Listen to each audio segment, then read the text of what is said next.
سب سے پہلی بات جو میں کہنا چاہتا ہوں وہ یہ ہے کہ عالمی نظام خلافت دنیا کی تقدیر مبرم ہے۔ تقدیر مبرم وہ ہے کہ جو بالکل پختہ تقدیر ہو، جس کے ادھر سے ادھر ٹلنے کا کوئی سوال نہ ہو۔ ایک تقدیر معلق ہوتی ہے جس کے بارے میں کہا جاتا ہے کہ وہ دعا سے ٹل جاتی ہے، اور ایک تقدیر مبرم ہوتی ہے کہ جس کے ٹلنے کا، جس کے نہ واقع ہونے کا کوئی امکان نہیں۔ تو عالمی نظام خلافت کا قیام دنیا کی تقدیر مبرم ہے۔ اس کو میں دو حصوں میں ٹیکل کرنا چاہتا ہوں۔ ایک تو ہم مسلمان ہیں، ہمارا ایمان قرآن پر ہے، ہمارا ایمان محمد الرسول اللہ صلی اللہ علیہ وسلم پر ہے، ہم آپ کے فرامین اور فرمودات کو مانتے ہیں، اور پھر خاص طور پر عہد حاضر میں مختلف اوقات میں اللہ تعالیٰ کچھ ترجمان القرآن لوگوں کو پیدا کرتا رہا ہے۔ جیسے کہ ایک زمانے میں امام ابن تیمیہ رحمۃ اللہ علیہ کو یہ خطاب دیا گیا تھا کہ ترجمان القرآن ہے یہ۔ جب ان کا انتقال ہوا ہے تو پورا شہر گونج گیا تھا، صلو علی ترجمان القرآن، آؤ چلو نماز جنازہ میں شریک ہو جاؤ اس شخص کے کہ جو قرآن کا ترجمان تھا۔ عہد حاضر میں ترجمان القرآن کا وہی مقام میرے نزدیک علامہ اقبال کو حاصل ہے۔ تو میں اصل میں قرآن، پھر احادیث نبویہ علیہ الصلاۃ والسلام، اور پھر علامہ اقبال کے کچھ شعروں کے ذریعے سے یہ بات واضح کرنا چاہتا ہوں کہ یہ تقدیر مبرم ہے، یہ ہو کر رہے گا۔ اس کے لیے سب سے پہلے قرآن کی طرف رجوع کیجئے تو اگرچہ قرآن میں صراحت کے ساتھ یہ بات مذکور نہیں ہے، لیکن قرآن مجید میں صغرا کبرا یہ وارد ہوئے ہیں جن کو جوڑ کر نتیجہ نکالا جا سکتا ہے۔ اور یہ بات جان لیجئے کہ جہاں قرآن مجید کے اندر اس طرح کا کوئی معاملہ ہو کہ بات پورے طور پر صراحت کے ساتھ سامنے نہ آ رہی ہو، اشارات موجود ہوں، تو ان کی وضاحت کرنا یہ فرض منصبی ہے محمد الرسول اللہ صلی اللہ علیہ وسلم کا۔ لِتُبَيِّنَ لِلنَّاسِ مَا نُزِّلَ إِلَيْهِمْ، اے محمد صلی اللہ علیہ وسلم، ہم نے آپ پر یہ قرآن، یہ ذکر نازل کیا ہے تاکہ جو کچھ لوگوں کے لیے ہم نے نازل کیا ہے اسے لوگوں پر آپ واضح کر دیں۔ کہیں اگر کوئی انہیں ابہام محسوس ہو تو اس کی وضاحت آپ کی جانب سے ہو جائے۔ چنانچہ ہم نے دیکھا ہے کہ قرآن مجید میں بار بار آیا وَاعْتَصِمُوا بِحَبْلِ اللَّهِ وَاعْتَصِمُوا بِاللَّهِ، اللہ سے چمٹ جاؤ، اللہ کی رسی کو مضبوطی سے تھام لو، لیکن کہیں صراحت نہیں ہے کہ اللہ کی رسی سے مراد کیا ہے۔ اس کی صراحت کی محمد رسول اللہ صلی اللہ علیہ وسلم نے کہ یہ قرآن ہے، القرآن حبل اللہ الممدود من السماء الی الارض، یہ قرآن جو ہے اللہ کی وہ رسی ہے جو تنی ہوئی ہے آسمان اور زمین کے مابین۔ تو قرآن مجید جو ہے وہ حبل اللہ ہے۔ علامہ اقبال نے بھی اس کو کہا ہے کہ ماں ہما خاک و دل آگاہ اوست، اعتصامش کن کہ حبل اللہ اوست، از یک آئینی مسلمان زندہ ہست، پہ کرے ملت ز قرآن زندہ ہست، ماں ہما خاک و دل آگاہ اوست، احتسامش کن کہ حبل اللہ اوست۔ ایک آئین ہی کی بدولت جو ہے، جو امت ہے، ملت ہے، وہ زندہ ہے، اور در حقیقت یہ پہ کرے ملت جو ہے، اس میں جان جو ہے، جو روح ہے، وہ قرآن کی ہے۔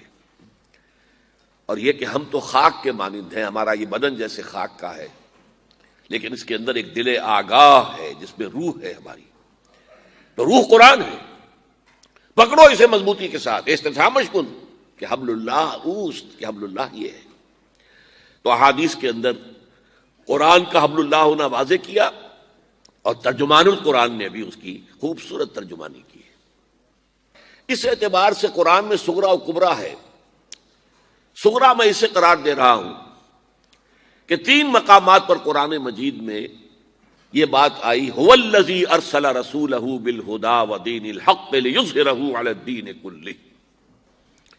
سورہ توبہ میں، سورہ فتح میں، سورہ صف میں، وہی ہے اللہ جس نے بھیجا ہے اپنے رسول کو صلی اللہ علیہ وسلم الہدا، قرآن مجید، اور دین حق، اسلام دے کر، تاکہ اسے غالب کریں تمام ادیان پر، پورے کے پورے دین پر، پورے نظام زندگی پر۔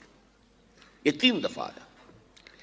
اور دو مقامات جو میں نے آج شروع میں تلاوت کیے ان میں اس کے ساتھ ایک آیت جڑ کر آئی ہے اور اس کا تعلق یہود سے ہے. دونوں مقامات پر سورہ توبہ میں بھی اور سورہ صف میں بھی اس سے پہلے یہود کا ذکر ہے. یریدون لیطفئوا نور اللہ بافواہہم، یہ یہودی چاہتے ہیں کہ اللہ کے نور کو اپنے منہ کی پھوکوں سے بجھا دیں. واللہ متم نورہ ولو کرہ الکافرون، حالانکہ اللہ تو اپنے نور کا اتمام فرما کر رہے گا خواہ یہ کافروں کو کتنا ہی ناگوار ہو. اس کے بعد وہ آیت آئی هو الذی ارسل رسولہ بالہدی ودین الحق لیظہرہ علی الدین کلہ ولو کرہ المشرکون. تھوڑے سے لفظی فرق کے ساتھ وہ آیت دوبارہ سورہ توبہ میں بھی آئے، یریدون ان یطفئوا نور اللہ بافواہہم ویابی اللہ الا ان یتم نورہ ولو کرہ الکافرون.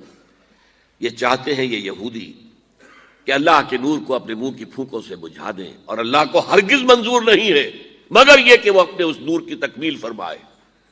هو الذی ارسل رسولہ بالہدی، پھر وہی آیت آ گئی، وہی ہے کہ جس نے بھیجا ہے اپنے رسول کو صلی اللہ علیہ وسلم الہدی، قرآن حکیم اور دین حق، اسلام کا مکمل نظام حیات کہ جو عدل اجتماعی کی کامل ترین شکل ہے، تاکہ اسے غالب کرے، قائم کرے، نافذ کرے، چاہے یہ مشرکوں کو کتنا ہی ناگوار ہو. تو پہلی آیت میں جو کشاکش جس کا ذکر ہو رہا ہے اس کا میں آخر میں تذکرہ کروں گا کہ اب وہ کشاکش اپنے کلائمیکس کو پہنچنے والی ہے کہ اسلام کا مقابلہ کرنے کے لیے یہودی اور ان کے سپورٹرز وہ کھڑے ہو جائیں گے پوری طاقت کے ساتھ، اور بظاہر ایسا محسوس ہوگا کہ اسلام جو ہے اس کا چراغ گل ہو جائے گا. اتنی طاقت ان کے پاس ہے، اتنے وسائل ان کے پاس ہیں کہ بظاہر عالم اسلام کے اندر کوئی سکت نہیں ہے کہ ان کا مقابلہ کر سکے. لیکن بہرحال اللہ کا فیصلہ تو یہی ہے. اللہ تعالیٰ تو اللہ متم نورہ، اللہ تو اپنے نور کا اتمام فرما کر رہے گا. وَيَأْبَى اللَّهُ إِلَّا أَن يُتِمَّ نُورَهُ، ایک مثبت انداز بیان ہے اور ایک منفی انداز ہے.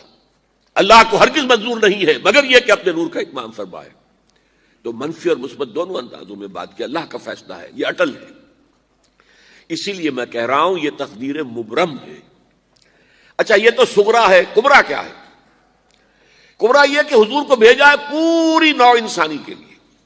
یہ 5 مرتبہ قرآن میں آیا. میں نے صرف 2 جگہوں سے آیات کوٹ کی ہیں.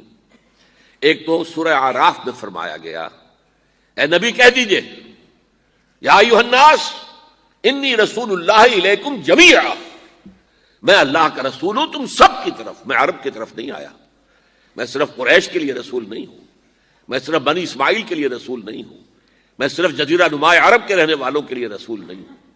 انی رسول اللہ الیکم جمیعا.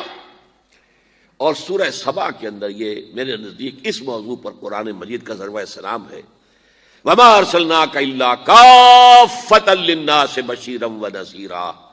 اے محمد ہم نے نہیں بھیجا ہے آپ کو مگر پوری نوع انسانی کے لیے بشیر اور نذیر بنا کر. اب یہ صغرا کبرا جوڑیے. حضور کا مقصد بعثت دین کا غلبہ، بھیجا گیا پوری نوع انسانی کے لیے. گویا کہ یہ مقصد بعثت کب مکمل ہوگا؟ جب کل عالم انسانیت پر اللہ کا دین غالب ہو جائے، ورنہ تو حضور کا مقصد بعثت مکمل نہیں ہے. اسی کو کہا تھا اقبال نے، وقت فرصت ہے کہاں، کام ابھی باقی ہے، نور توحید کا اتمام ابھی باقی ہے. یہ جو آپ کو نوید خلافت دیا گیا ہے، اس لیے کہ ان میں یہ آیات بھی موجود ہیں کہ جس کے نتیجے میں نے آپ کے سامنے نکال کر بتائے ہیں. تو پہلی بات تو از روئے قرآن صغرا کبرا جوڑنے سے جو نتیجہ نکلا کہ کل روئے ارضی پر، کل عالم اسلامی پر اللہ کا دین غالب ہوگا. اللہ کے دین کے غالب ہونے کا مطلب کیا؟ خلافت علی منہاج النبوہ، حاکمیت اللہ کی ہوگی اور انسانوں کی خلافت ہوگی. یہ مقصد جو ہے جس کے لیے آدم کی تخلیق ہوئی تھی، وہ مقصد بتمام و کمال پورا اس وقت ہوگا. اب آئیے احادیث شریفہ کی طرف. احادیث شریفہ میں سے 3 جو ہیں حدیثیں ہم نے یہاں پر کوٹ کی ہیں، ان کو ذرا پڑھتے جائیے میرے ساتھ. ایک حدیث تو وہ ہے جو پہلے بھی ہم پڑھ چکے ہیں، لیکن آج میں چاہتا ہوں کہ اس کے ایک ایک لفظ کو بھی آپ بھی اس کے متن کو پڑھتے ہوئے اور اس پر نگاہیں جماتے ہوئے پڑھیے.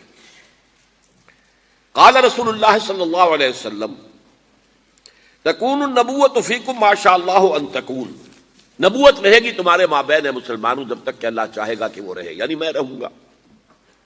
ثم یرفع اللہ اذا شاء یرفعها، پھر اللہ اسے اٹھا لے گا جب اللہ چاہے گا کہ اسے اٹھا لے، یعنی پھر میرا انتقال ہو جائے گا، نبوت ختم ہو جائے گی، اب تمہارے مابین نبوت کی برکات و سعادتیں نہیں رہے گی۔ ثم تکون خلافت علی منہاج النبوہ، میں نے واضح کیا تھا کہ حدیث کی اصطلاح اصل میں یہ ہے، خلافت علی منہاج النبوہ، خلافت راشدہ کی اصطلاح جو ہے وہ حدیث میں نہیں آئی ہے۔ پھر اس کے بعد ایک دور ہوگا خلافت کا جو بالکل نبوت کے طریق پر ہوگی، نبوت کے نقش قدم پر ہوگی، جو نظام میں نے قائم کیا جوں کا توں، بغیر کسی بال کے فرق کے وہ قائم رہے گا۔ فَتَكُونُ مَا شَاءَ اللَّهُ أَن تَكُونَ، پھر وہ بھی رہے گا جب تک کہ اللہ چاہے گا کہ رہے۔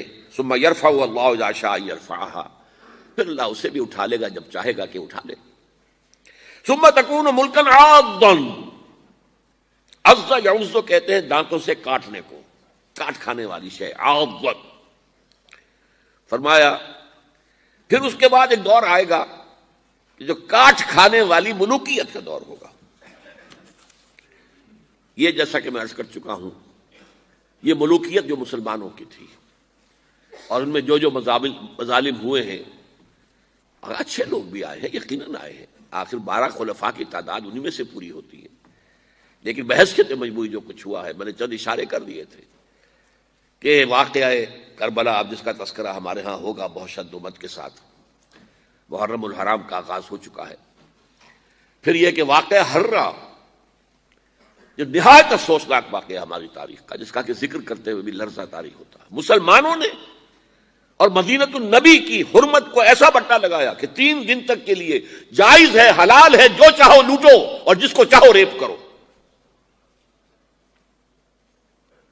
پھر اسی دور میں حجاج ابن یوسف جیسا قصاب جس نے سینکڑوں تابعین کو شہید کیا ہے، پھر اسی دور میں محمد بن قاسم کو بلا کر شہید کیا گیا۔ خطرہ ہوتا ہے ملوکیت کو کہ کوئی مد مقابل بن کر نہ آ جائے، کوئی اتنا بڑا پاپولر نہ ہو جائے کہ ہمارے اقتدار کو چیلنج کرے۔ اور اسی لیے موسیٰ ابن نصیر جن کے ایک ادنا کمانڈر نے ہسپانیہ فتح کیا، طارق بن زیاد، اصل کمانڈر کون تھے؟ موسیٰ بن نصیر، انہیں بھی بلا کر بوڑھے آدمی کو دھوپ میں کھڑا رکھا ہے، یہاں تک کہ وہ بے ہوش ہو کر گر گئے اور پھر قید رکھا۔ بہرحال یہ ملوکیت، ثم تکون ملکن عاضا، پھر کاٹ کھانے والی ملوکیت آئے گی۔ فتکون ما شاء اللہ ان تکون، تو وہ بھی رہے گی جب تک اللہ چاہے گا۔ ثم یرفع اللہ اذا شاء یرفعها، پھر اللہ اٹھا لے گا اسے بھی جب چاہے گا۔ ثم تکون ملکن جبریا، پھر ایک مجبوری والی ملوکیت آئے گی، غلامی والی۔ اس کا مفہوم آج ہم پر واضح ہے، اس وقت میں نہیں سمجھتا کہ کسی نے کیا سمجھا ہوگا، واللہ عالم۔ یہ وہ دوسری ملوکیت جو ہم پر چھائی ہے، جس کو ہم ویسٹرن کولونیلزم کہتے ہیں، یورپین کولونیلزم۔ کہیں انگریز ملکہ وکٹوریہ کے ہم غلام ہو گئے، کہیں جو ہے ہسپانوی آ گئے، کہیں پر اطالوی آ گئے، کہیں پر فرانسیسی آ گئے، کہیں پر ولندیزی آ گئے، کہیں پر پرتگیزی آ گئے۔ اس طرح سے پورا عالم اسلام گرفت میں آ گیا۔ وہ تو صحرائے عرب رہ گیا تھا اس لیے کہ ابھی تیل نکلا نہیں تھا وہاں، ورنہ صحرائے عرب پر تو اس کولونیلزم نے پنجے جو ہیں وہ سب سے بڑھ کر گاڑنے تھے، وہاں بھی کچھ تھا ہی نہیں، ریت یا پتھر، اس کے سوا کچھ تھا ہی نہیں۔ باقی پورا عالم اسلام شکنجے میں کسا گیا۔ ثم تکون ملکن جبریا فتکون ما شاء اللہ ان تکون، پھر وہ بھی رہے گا جب تک کہ اللہ چاہے گا۔ ثم یرفع اللہ اذا شاء یرفع، پھر اللہ اسے بھی اٹھا لے گا جب چاہے گا کہ اٹھا لے۔ ثم تکون خلافت علی منہاج النبوہ، پھر آئے گا ایک دور خلافت علی منہاج النبوہ کا۔ ثم سکت النبی صلی اللہ علیہ وسلم، اس کے بعد خاموش ہو گئے حضور۔ تاریخ انسانی کا یہ آخری دور ہوگا۔ یہ حدیث رواہ احمد رحمہ اللہ عن النعمان بن بشیر رضی اللہ تعالی عنہ۔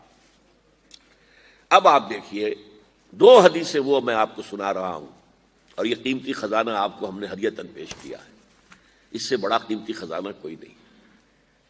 موجودہ مایوسی کے حالات کے اندر دل میں جو ایک امید کا چراغ روشن ہوتا جن احادیث سے، کہ ہم کہہ سکتے ہیں دنیا والوں سے کہ اور بھی دور فلک ہیں ابھی آنے والے، ناز اتنا نہ کریں ہم کو ستانے والے، ستا لو جو ستانا ہے تم نے، لیکن بالآخر tables will be turned، معاملہ بدلے گا، حالات تبدیل ہوں گے۔ یہ جو اب دور آئے گا نظام خلافت علی منہاج النبوہ کا، یہ اب گلوبل ہوگا، یہ گلوبل ہونا اس کا لازم ہے پوری دنیا میں، تبھی تو حضور کا مقصد بعثت مکمل ہوگا۔ وما ارسلناک الا کافۃ للناس بشیرا ونذیرا، تبھی تو بات پوری ہوگی۔ لہذا اب سنیے حدیثیں۔ عن ثوبان رضی اللہ تعالی عنہ، یہ حضور کے غلام تھے جنہیں آپ نے آزاد کر دیا تھا، تو بعض روایات میں ان کا لفظ نام پورا آتا ہے۔ عن ثوبان مولا رسول اللہ صلی اللہ علیہ وسلم، حضور کے آزاد کردہ غلام ثوبان سے روایت ہے۔ قال قال رسول اللہ صلی اللہ علیہ وسلم، انہوں نے بتایا کہ نبی اکرم صلی اللہ علیہ وسلم نے فرمایا، ان اللہ زوى لي الارض، اللہ نے میرے لیے تمام زمین کو لپیٹ دیا یا سکیڑ دیا۔ فرأیت مشارقها ومغاربها، تو میں نے اس کے سارے مشرق دیکھ لیے، سارے مغرب دیکھ لیے۔ وَإِنَّ أُمَّتِي سَيَبْلُغُ مُلْكُهَا مَا زُوِّيَ لِي مِنْهَا، اور میری امت کی حکومت ان تمام علاقوں پر قائم ہو کر رہے گی جو اللہ تعالیٰ نے زمین کو سکیڑ کر یا لپیٹ کر مجھے دکھا دیے۔ اس کے بعد بھی کوئی نا امیدی اور مایوسی کا معاملہ ہوگا؟ ٹھیک ہے، درمیان میں جو دور آنے ہیں، مکے والوں پر جو بیت رہی تھی صحابہ کرام پر، وہ بیتا، احد میں شہید جو ہوئے وہ ہوئے، بالآخر تو اسلام غالب ہوا، بالآخر تو حضور 10,000 قدوسیوں کے ہم رکاب مکے میں فاتح کی حیثیت سے داخل ہوئے کہ نہیں ہوئے؟ تو ابھی بہت کچھ ہونا ہے امت مسلمہ کے ساتھ، we deserve the punishment, divine punishment, لیکن اس کے بعد جو ہونا ہے وہ یہ ہے۔ اب یہ روایت بھی ہے، نوٹ کر لیجئے، رواہ مسلم، یہ گویا کہ صحیحین میں سے ایک، چوٹی کی دو کتابیں جو ہے حدیث کی ان میں سے ایک کے اندر ہے، یہ صحیح مسلم کے اندر ہے، جامع ترمذی کے اندر بھی ہے، سنن ابی داؤد کے اندر بھی ہے، سنن ابن ماجہ کے اندر بھی ہے، اور اس کے راوی میں آپ کو پہلے ہی بتا چکا ہوں حضرت ثوبان ہے۔ دیکھیے یہاں اقبال جو ہے اس کے میں نے اشعار جو ہے لکھے ہیں ساتھ ہی، یہ وہ ترجمان القرآن، وہ اس امید کا، اس وقت کا، ایک جگہ تو بہت ہی خوبصورت انداز میں کہا ہے، جب غرناطہ جب گئے ہوئے تھے قرطبہ، اور قرطبہ میں جو مسجد ہے جامع قرطبہ، وہ ایک دریا کے کنارے پر ہے، جیسے کبھی یہ مسجد جو ہماری تھی بادشاہی مسجد، یہ دریائے راوی کے کنارے پر تھی، راوی اس کے ساتھ بہتا تھا، بڈھا راوی تو ہمارے اپنی جو ہے اس میں رہا ہے کہ اس راوی کو بڈھا راوی کہتے تھے، وہ گندا سا ایک نالا، وہ تھا اصل میں بیٹھ۔ اسی طرح وادی الکبیر، وہ جو وادی الکبیر ایک دریا تھا، اس کے کنارے پر مسجد قرطبہ ہے، اور اقبال وہاں کہہ رہا ہے، آب روان کبیر تیرے کنارے کوئی، دیکھ رہا ہے کسی اور زمانے کے خواب۔ وہ ویژنری تھا، سیر تھا، دیکھ رہا تھا۔ گاہ میری نگاہ تیز چیر گئی دل وجود، گاہ الجھ کے رہ گئی میرے توہمات میں۔ نبی تو نہیں تھا نا، کبھی توہمات کا بھی غلبہ ہو جاتا تھا، کبھی اپنی عقلی الجھنیں بھی غالب آ جاتی تھی، لیکن کبھی وہ کیفیت بھی ہوتی تھی، گاہ میری نگاہ تیز چیر گئی دل وجود۔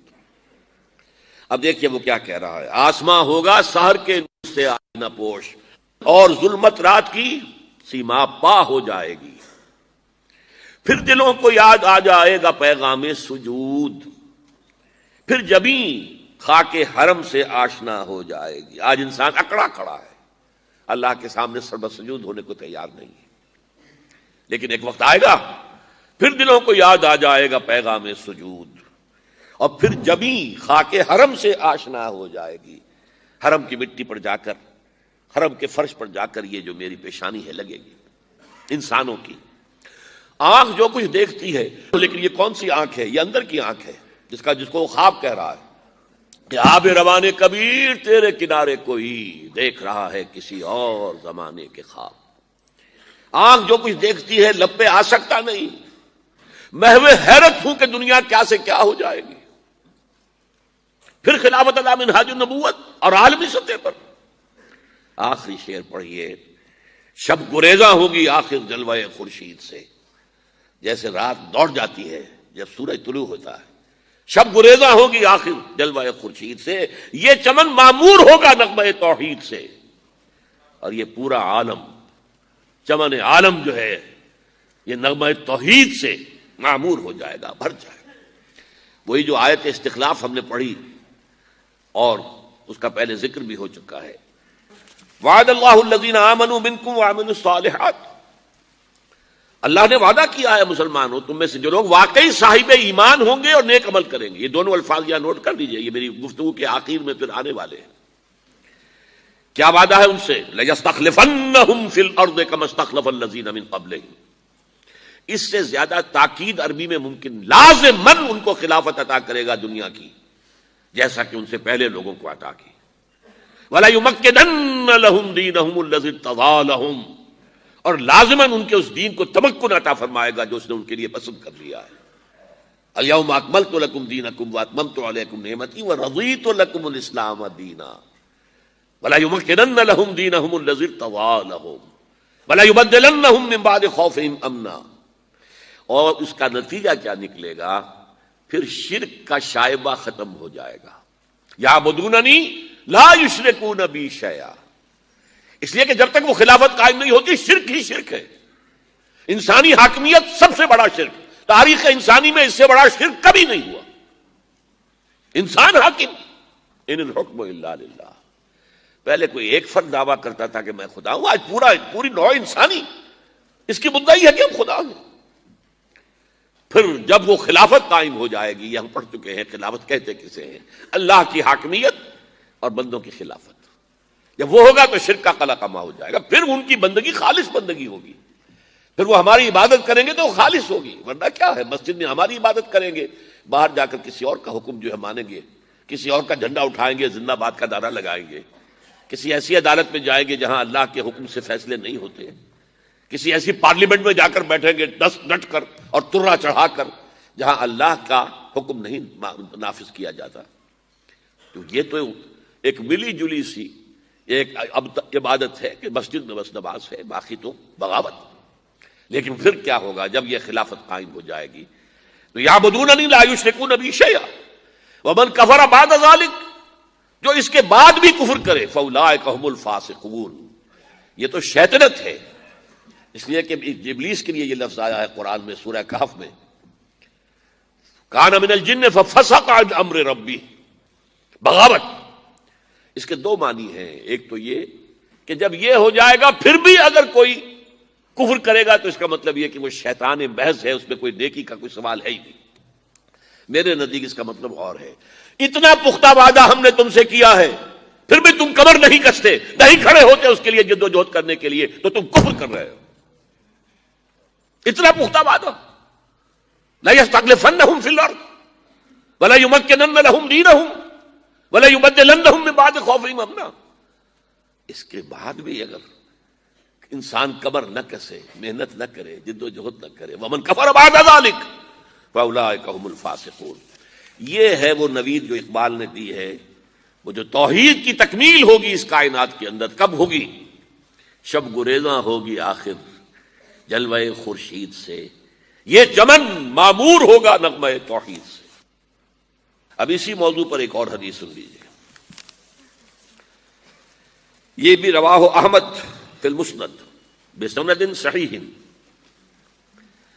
عن المقداد ابن اسود رضی اللہ تعالی عنہ، حضرت مقداد سے مروی ہے، انہ سمع رسول اللہ صلی اللہ علیہ وسلم، کہ انہوں نے سنا اللہ کے رسول صلی اللہ علیہ وسلم کو یہ فرماتے ہوئے، لا انہ سمع رسول اللہ صلی اللہ علیہ وسلم، کہ انہوں نے حضور کو یہ فرماتے سنا، لا یبقى علی ظہر الارض بیت بدر ولا وبر، نہیں باقی رہے گا روئے ارضی کے اوپر کوئی گھر اینٹ گارے کا بنا ہوا یا کوئی کمبلوں کے خیموں کی شکل میں بنا ہوا، الا ادخلہ اللہ کلمۃ الاسلام، مگر یہ کہ اللہ اس میں کلمہ اسلام کو داخل کر دے گا۔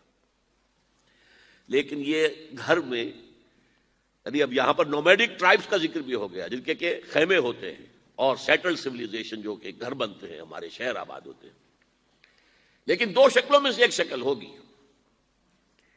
اما کلمۃ الاسلام بعز عزیز و ذل ذلیل، یا تو کسی صاحب عزت کے اعزاز کے ساتھ اور یا کسی کمزور کے مغلوب ہو جانے کے باعث. یعنی یا تو کوئی شخص اسلام لے آئے گا، اس کے گھر یا خیمے میں اسلام داخل ہوگا، اس کو بھی عزت نصیب ہوگی. وَلِلَّهِ الْعِزَّةُ وَلِرَسُولِهِ وَلِلْمُؤْمِنِينَ، عزت تو اللہ کے لیے ہے، اس کے رسول کے لیے اور اہل ایمان کے لیے. یا پھر وہ مغلوب ہوگا، یؤتُوا الْجِزْیَةَ عَنْ یَدٍ وَهُمْ صَاغِرُونَ، ہاتھ سے جزیہ دے گا، چھوٹا بن کر رہے گا، چاہے وہ اسلام نہ لائے جزیہ دینا پڑے گا اسے، ذمہ بن کر رہنا پڑے گا اسے. تو یہ ہے ذل ذلیل بعز عزیز وذل ذلیل.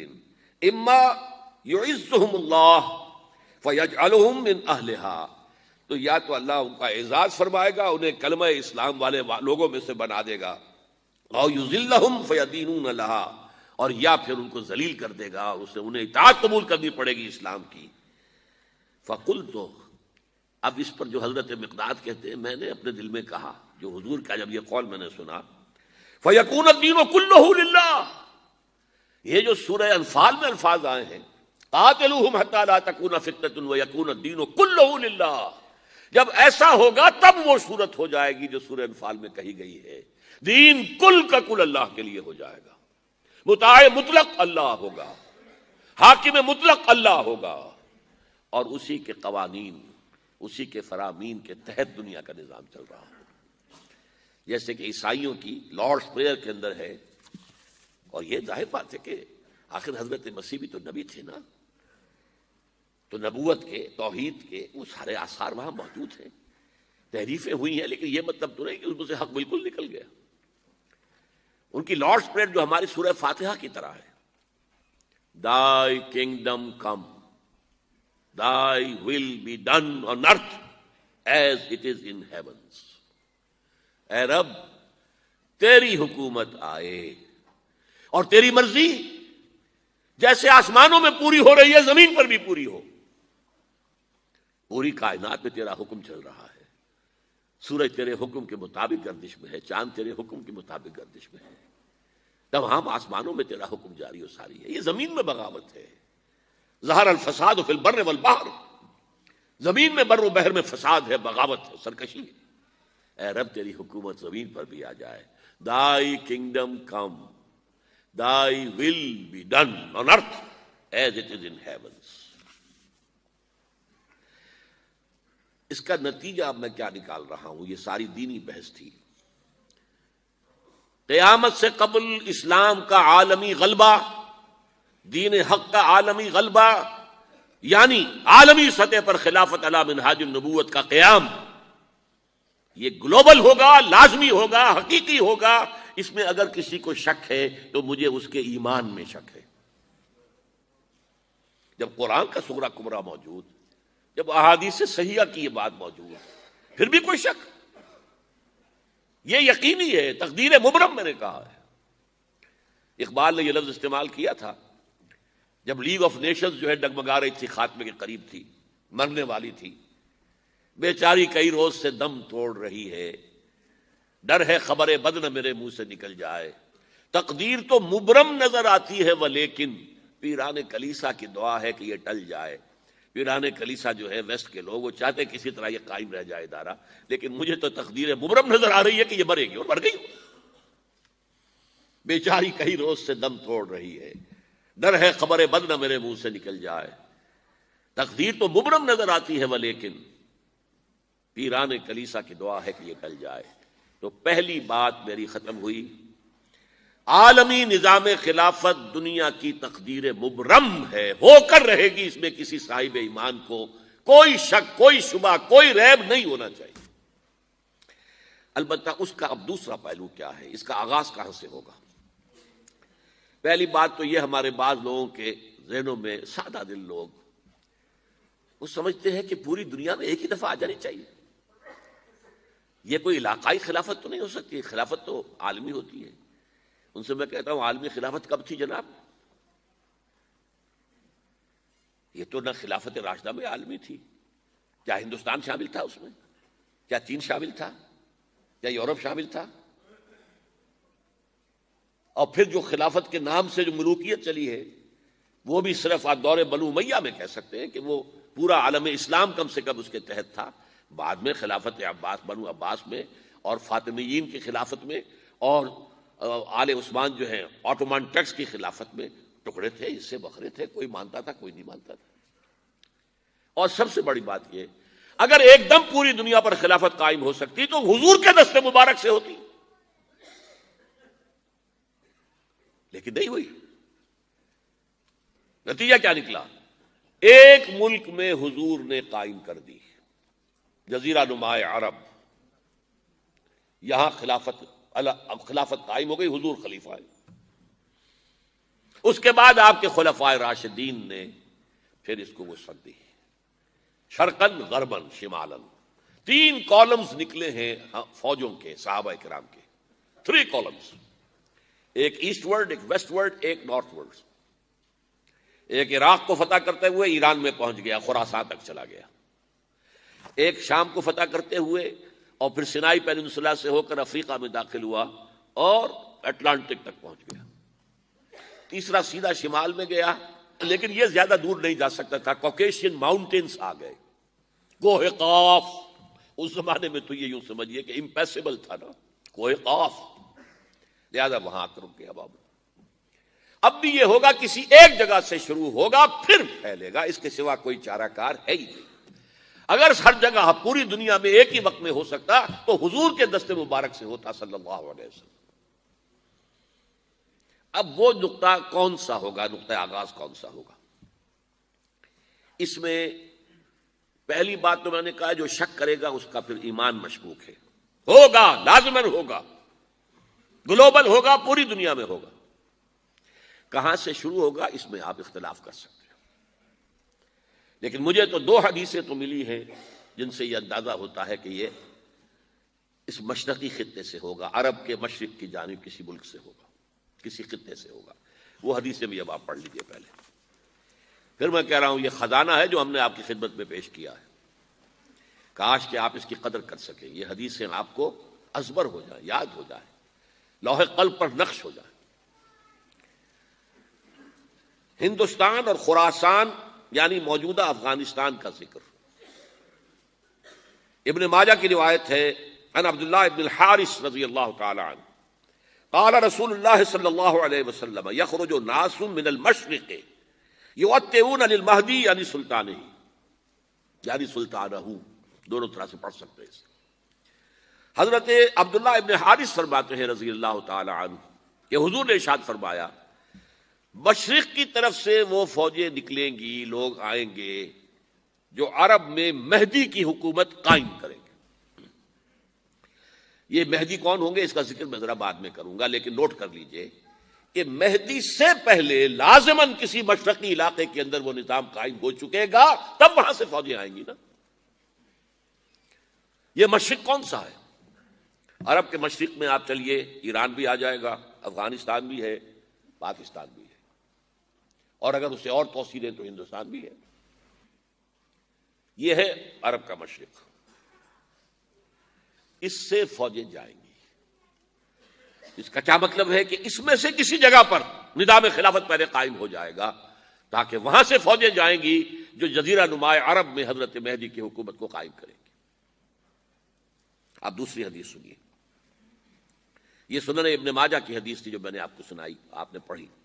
دوسری عن ابی ہریرہ رضی اللہ تعالی عنہ، یہ ترمذی شریف کی روایت ہے. قال قال رسول اللہ صلی اللہ علیہ وسلم یخرج من خراسان رایات سود لا يردها شیء حتی تنصب بایلیا. خراسان کے علاقے سے سیاہ جھنڈے لے کر فوجیں آئیں گی، ان کا رخ کوئی موڑ نہیں سکے گا، ان کو پیچھے پھیر نہیں سکیں گے کوئی بھی، یہاں تک کہ وہ یروشلم میں جا کر جھنڈے نصب کر دیں گے. ایلیا حضور کے زمانے میں یروشلم کو کہتے تھے. یہ یروشلم تھا جب حضرت سلیمان کی حکومت تھی اور یہاں پر معبد سلیمانی، ہیکل سلیمانی قائم ہوا. پھر یہ یروشلم ہی رہا ہے تاریخ میں، یہاں تک کہ سن 70 عیسوی میں جب ٹائٹس رومی جنرل نے اس کو گرایا، ختم کیا، سیکنڈ ٹیمپل گرا دیا اور یہاں سے یہودیوں کو کہا نکل جاؤ، یہاں سے کوئی یہودی باقی نہیں رہا، بالکل تہو بالا برباد کر دیا. اس کے کوئی 150 سال بعد ہیڈریان، رومن ایمپرر ہیڈریان، اس نے پھر دوبارہ آباد کیا اس شہر کو.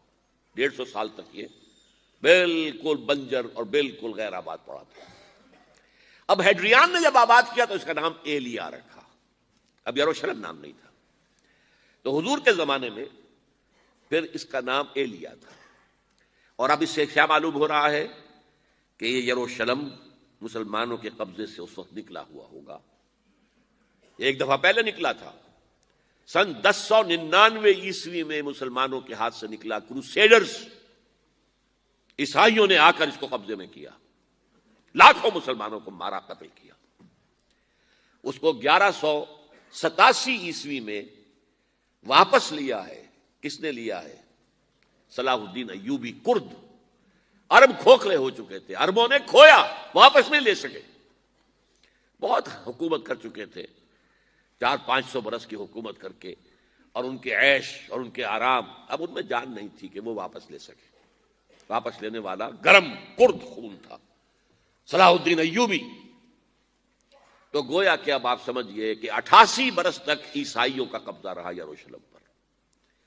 اب 1967 میں یہودیوں نے قبضہ کیا ہے، اور اب 38 برس تو ہو گئے، 88 نہیں تو 38 برس تو ہو گئے ہیں.